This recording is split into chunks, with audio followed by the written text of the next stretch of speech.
New Jalpaiguri থেকে ৭৫ kilometre আর দার্জিলিং থেকে ১৯ kilometre দূরে সমুদ্রপৃষ্ঠ থেকে ৬,৯৫৬ ফিট উচ্চতায় অবস্থিত লেপচাদের একটি ছোট্ট গ্রাম, যার নাম লেপচা জগৎ।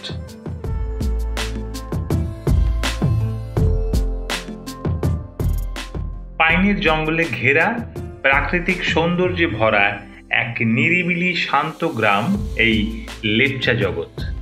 আপনি যদি দার্জিলিংয়ের ব্যস্ততা এড়িয়ে দার্জিলিংয়ের কাছাকাছি একদিনের জন্য একটু শান্ত, নির্জন, নিরিবিলি কোথাও থাকতে চান, তবে লেপচা জগৎ আপনার বেস্ট অপশন। আমাদের আজকের ভিডিও এই লেপচা জগৎ নিয়ে, তাই এই ভিডিওটি স্কিপ না করে পুরো দেখতে থাকুন। আমাদের অনেক ইনফরমেশন আপনার আগামী ট্যুরে অনেক কাজে লাগবে। চলুন তাহলে ভিডিওটি শুরু করা যাক।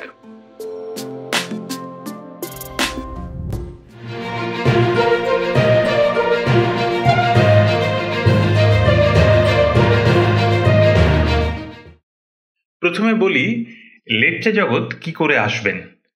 আপনি যদি শেয়ার গাড়িতে আসতে চান, তবে এনজিপি বা শিলিগুড়ি থেকে দার্জিলিংয়ের শেয়ার গাড়ি করে ঘুমে নেমে পড়ুন। শেয়ার গাড়ি ভাড়া পড়বে ৩৫০ থেকে ৪০০ টাকা পার হেড। তারপর ঘুম থেকে অন্য শেয়ার গাড়ি যেটা সুখিয়ার দিকে যাচ্ছে, সেই গাড়ি ধরে ঘুম থেকে মাত্র ৮ কিলোমিটার দূরে চলে আসুন লেপচা জগতে। শেয়ার গাড়ির ভাড়া ৫০ টাকা। এখানে একটা কথা বলে রাখি যে ঘুম থেকে লেপচা জগতের শেয়ার গাড়ি সবসময় কিন্তু অ্যাভেলেবেল নাও থাকতে পারে, তাই একটু ওয়েট করতে হতে পারে। তবে সব থেকে বেস্ট অপশান এনজিপি থেকে প্রাইভেট গাড়ি ভাড়া করে নিন। সেক্ষেত্রে 4 সিটার গাড়ির ভাড়া পড়বে লেপচা জগৎ পর্যন্ত ২৫০০ টাকার মতো, আর 7 সিটার গাড়ির ভাড়া পড়বে ৩৫০০ টাকার মতো। তবে এই ভাড়া সিজন অনুযায়ী কম বেশি হতে পারে, আর দার্জিলিং থেকে গাড়ি ভাড়া ১৫০০ টাকার মধ্যে হয়ে যাবে। এবার বলি লেপচা জগতে কোথায় থাকবেন। লেপচা জগতে কিন্তু কোনো হোটেল নেই, তবে বেশ কিছু হোমস্টে আছে। লেপচা জগতে থাকার জন্য সব থেকে ভালো জায়গা হলো ওয়েস্ট বেঙ্গল ফরেস্ট ডেভেলপমেন্ট কর্পোরেশনের লেপচা জগৎ ইকো ট্যুরিজম সেন্টার। আমরা কিভাবে লেপচা জগৎ এসেছিলাম এবার সেটা বলি। আমরা প্রথম দিন মানেভঞ্জন হয়ে সোজা চলে যাই সান্দাকফু। সান্দাকফুতে 1 নাইট স্টে করে পরের দিন চলে আসি টংলু। টংলুতে 1 নাইট স্টে করে তারপরের দিন টংলু থেকে ধোত্রে ট্রেক করে আসি। তারপর ধোত্রেতে 1 নাইট থেকে সোজা চলে আসি লেপচা জগৎ। সান্দাকফু থেকে ধোত্রে পর্যন্ত সমস্ত ভিডিওই আমাদের সান্দাকফুর ট্যুর প্লে লিস্টে দেওয়া আছে। আপনারা ইচ্ছে করলে ওই প্লে লিস্টের ভিডিওগুলো একবার দেখে নিতে পারেন। তাছাড়াও আপনারা ইচ্ছে করলে দার্জিলিং ট্যুরের সাথে ধোত্রে ট্যুরও করে নিতে পারেন। ধোত্রে ট্যুরের ভিডিওটি ওপরের আই বাটনে অথবা ডেসক্রিপশনে দেওয়া লিঙ্কে ক্লিক করে দেখে নিতে পারেন। আমরা ধোত্রের পদ্মা হোমস্টে থেকে সকাল 8:30টায় ব্রেকফাস্ট সেরে 9টা নাগাদ একটা 7 সিটার গাড়ি ভাড়া করে সোজা চলে আসি লেপচা জগৎ। গাড়ি ভাড়া পড়েছিল ২৫০০ টাকা। West Bengal forest development corporation লিমিটেডের যে নেচার রিসোর্ট আছে, যেখানে আমরা উঠছি, সেটা কিন্তু যাওয়ার রাস্তা হচ্ছে এই রাস্তাটা। মেন রোড থেকে জাস্ট এই পয়েন্টে এসে ডান দিকে কিছুটা ডাউনওয়ার্ডস নামলেই আপনার জঙ্গলের ভেতরে ওই রিসোর্টটা।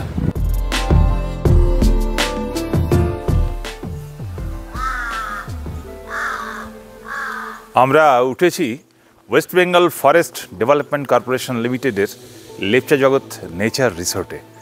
এই নেচার রিসোর্ট থেকে কিন্তু খুব সুন্দর কাঞ্চনজঙ্ঘাকে দেখতে পাওয়া যায়। তো আমরা সেই লোভেই এখানে এসে উঠেছি।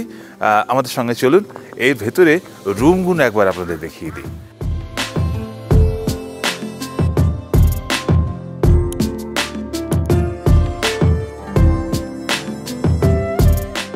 এখানে 3 রকমের মোট 6টি রুম আছে। ডিলাক্স রুমের ভাড়া 2000 টাকা, এক্সট্রা বেড 300 টাকা। এই ডিলাক্স রুমটি গ্রাউন্ড ফ্লোরে অবস্থিত, আর এই ডিলাক্স রুমেই আমরা ছিলাম। একবার রুমটি দেখে নিন। রুমটি বেশ বড়, সাথে রুমের খাটটিও। বাথরুমটিও বেশ বড় ও পরিষ্কার পরিচ্ছন্ন।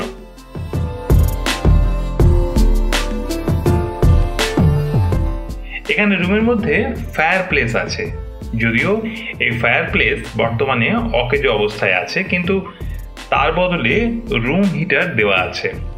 তাছাড়া ফার্স্ট ফ্লোরে আছে সুপার ডিলাক্স রুম, ভাড়া 2500 টাকা, এক্সট্রা বেড 300 টাকা অতিরিক্ত।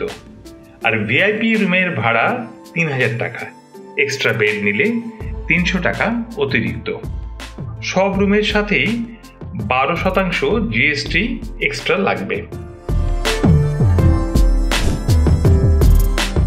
এই লেপচা জগৎ ইকো ট্যুরিজম সেন্টারের ছাদে উঠলে ছাদ থেকেই সুন্দরভাবে কাঞ্চনজঙ্ঘা দেখা যায়। আমরা রয়েছি West Bengal forest development corporation লিমিটেডের লেপচা জগতের যে রিসোর্ট, সেই রিসোর্টে। আর একটা সুবিধা হচ্ছে, রিসোর্টের ছাদ থেকে কিন্তু খুব সুন্দর একটা ভিউ পাওয়া যায় কাঞ্চনজঙ্ঘার। যখন সূর্যর প্রথম আভা এসে পড়ে কাঞ্চনজঙ্ঘার উপরে আর চকচক করে, আহা সে কি দৃশ্য! কাজেই লেপচা জগতে যদি এই রিসোর্টে থাকেন, তাহলে আলাদা করে ভিউ পয়েন্টে না গেলেও এখান থেকে খুব চমৎকার একটা ভিউ পাওয়া যায়। এখানকার বুকিং লিঙ্কও অন্য কয়েকটি হোমস্টের কন্ট্যাক্ট নাম্বার ডেসক্রিপশনে দিয়ে দিলাম। এবার বলি, লেপচা জগৎ এসে আপনি কি দেখবেন। লেপচা জগৎ প্রধানত পাইনের জঙ্গলের জন্য বিখ্যাত। লেপচা জগতে আপনি হেঁটে বেরিয়ে প্রাকৃতিক সৌন্দর্য উপভোগ করতে পারেন।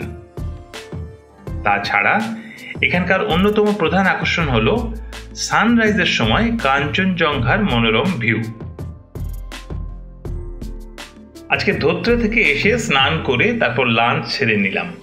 এখানে একটা কথা বলে রাখা দরকার যে আগে থেকেই ফোন করে লাঞ্চের অর্ডার দিয়ে রাখতে পারেন।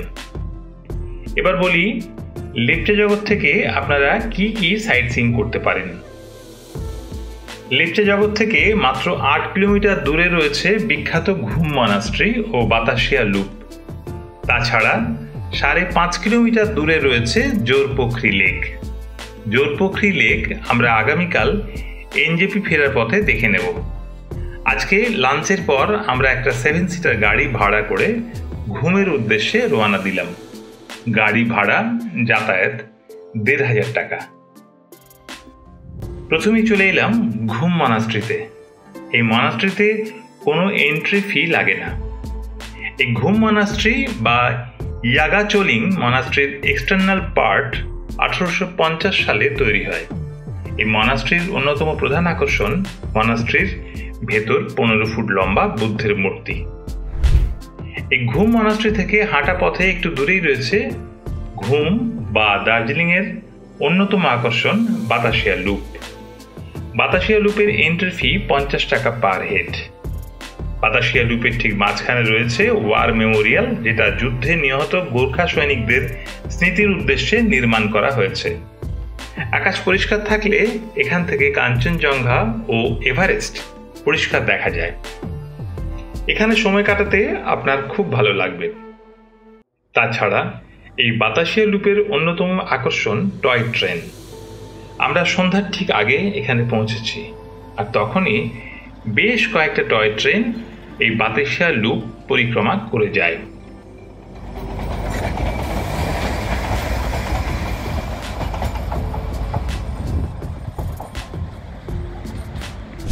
পরের দিন সানরাইজের আগেই চলে এলাম লেপচা জগৎ ইকো ট্যুরিজম সেন্টারের ছাদে। এই ছাদ থেকে কিন্তু কাঞ্চনজঙ্ঘা পরিষ্কার দেখা যায়। তারপর হাঁটতে হাঁটতে চললাম লেপচা জগতের অন্যতম আকর্ষণ সানরাইজ ভিউ পয়েন্ট। লেপচা জগতের যে ভিউ পয়েন্ট, সেটা হলো মেইন রোড থেকে এসে এই রাস্তাটা দিয়ে যেতে হবে। এটা হলো ভিউ পয়েন্টে যাওয়ার রাস্তা। আমাদের সঙ্গে ভিউ পয়েন্টের দিকে আসুন আপনারা। এখানে আসলে পরে খুব সুন্দর একটা দৃশ্য দেখতে পাবেন, সানরাইজ তো অবশ্যই দেখতে পাবেন। এই হলো ভিউ পয়েন্ট যাওয়ার রাস্তা পাইনের জঙ্গলের ভেতর দিয়ে। এই ভিউ পয়েন্ট যেতে বেশ কিছুটা রাস্তা ঘন পাইনের জঙ্গলের মধ্য দিয়ে আপনাকে ওপরে উঠতে হবে। এই পাইনের জঙ্গলের মধ্য দিয়ে সরু রাস্তা ধরে ওপরে উঠতে আপনার কিন্তু ভীষণ ভালো লাগবে।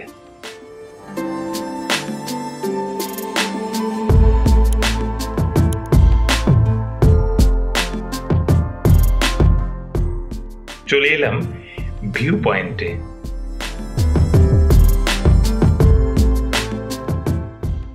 পাইনের জঙ্গল দিয়ে হাঁটতে হাঁটতে ওই ভিউ পয়েন্ট দেখার জন্য আমরা এখানে চলে এসেছি।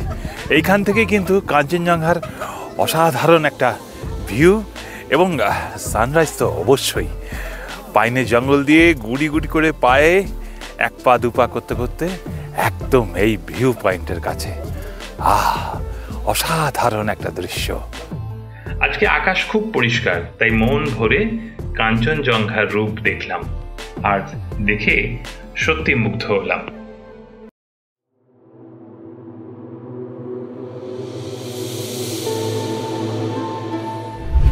এই ভিউ পয়েন্ট থেকে ফিরে এলাম আমাদের ইকো ট্যুরিজম সেন্টারে। এই প্রসঙ্গে একটি কথা বলে রাখি যে ইকো ট্যুরিজম সেন্টারের খাবারের দাম কিন্তু একদম রিজনেবল। আমাদের লাঞ্চ, ডিনার ও ব্রেকফাস্ট মিলে পার হেড খরচ পড়েছিল 500 টাকা। এবার ব্রেকফাস্ট করে রওনা দেব এনজিপির উদ্দেশ্যে। আমাদের ট্রেন রাত 8টার দার্জিলিং মেল। যেতে যেতে দেখে নেব জোরপোখরি লেক, সীমানা ভিউ পয়েন্ট, গোপাল তিধারা এস্টেট ও মিরিক। ফেরার সময়ের এই পয়েন্টগুলো নিয়ে আরও একটা ছোট্ট ভিডিও করব, না হলে এই ভিডিওটি অনেক বড় হয়ে যাবে। আপনাদেরও বলবো আপনারা যাওয়ার সময় এই পয়েন্টগুলো দেখে নেবেন, কারণ ইকো ট্যুরিজম সেন্টারের চেক আউট টাইম সকাল 10টা আর ট্রেন রাত 8টায়, তাই প্রচুর সময় হাতে থাকবে আর এই সময়টাও কাজে লেগে যাবে। আশা করছি ভিডিওটি আপনাদের কাছে ইনফরমেটিভ লেগেছে। আর ভিডিওটি ভালো লেগে থাকলে লাইক ও শেয়ার করবেন, আর চ্যানেলটি অবশ্যই সাবস্ক্রাইব না করা থাকলে সাবস্ক্রাইব করে রাখবেন। তাহলে আজকের মতো এখানেই, ধন্যবাদ।